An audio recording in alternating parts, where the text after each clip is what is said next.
Tuturo ko sa room ng mga alaga ko. Ano natin ang ginagawa nila. Oh. See?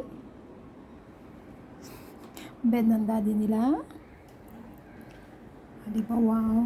Sana all na lang ako. Ang ganda ng room nila. Tapos si Chubby Boy.